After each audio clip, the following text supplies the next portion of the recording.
Hi there, this is Rob from Moana Nursery at Moana Lane. Today I'm going to talk about companion planting. Companion gardening is actually planting plants in close proximity to one another that have a beneficial impact upon them. So a beneficial, bene meaning good, symbiotic, which is the relationship between plants or organisms relationship. So a beneficial symbiotic relationship. Historically, as far back as 8,000 to 10,000 years ago, the indigenous peoples of the Americas were practicing companion planting. So many of you may be familiar with Three Sisters planting method. The Three Sisters planting method involves the three following plants planted simultaneously: corn, beans, and squash. So the growing corn would provide a scaffold or a trellis for the beans to climb up. The beans, as we know, are nitrogen fixers. The carpet of squash beneath these plants provided shade, moisture retention, and weed suppression. So simply put, this is the essence or the idea behind companion planting. The benefits of companion planting, I've already touched on some of these, but would include moisture retention, shade, providing shade, which is very important here in northern Nevada, weed suppression. It would also include nutrition for the soil, increased pollination. Another important thing, reduced pest population. And finally, and probably most importantly to me, is increased productivity for our consumption. We have companion planting friends and companion planting foes. Companion planting friends are plants that are going to be beneficial to those plants that you are putting in your garden. So those are the good guys.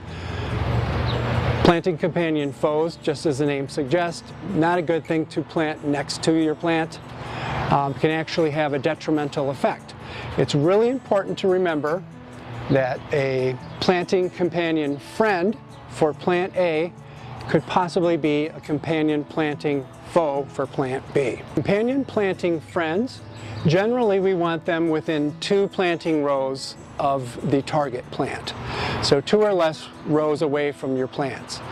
Companion planting foes, we're going to want to allow at least 2 to 3 rows spacing between those plants. So a garden staple for many of us is the tomato. Your garden planting friends for tomato are your basil, carrots, parsley, onions, and peppers. Zucchini is another crop that is widely grown, and as we know, it takes up a lot of room.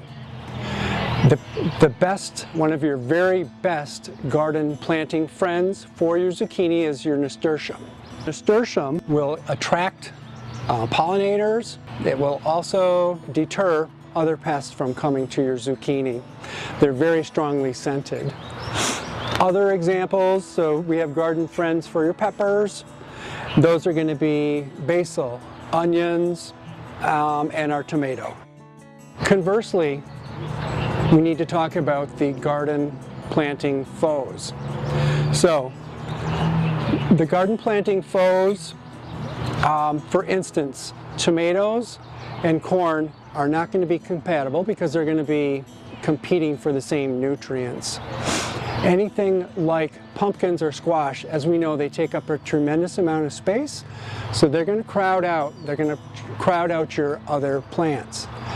We have some plants basically, so for instance, the onions, if you plant onions next to peas or beans, some people say that you're going to have a detrimental taste to the produce. A final plant I can think of that are planting foes would be dill and carrots. They're in the same family. They can actually cross-pollinate and it will stunt the growth of your carrots. I'd also like to point out that the marigold's tremendous plant to put in your garden. They can safeguard against nematodes, whitefly, aphids. So a lot of people include that as a companion planting in their companion planting. So my final thoughts here. There are many combinations of plants, and I have covered just a few of them. So I would encourage you to research on the internet or other publications. For me, as a kid growing up, our Bible was the Farmer's Almanac. So I rely heavily on that.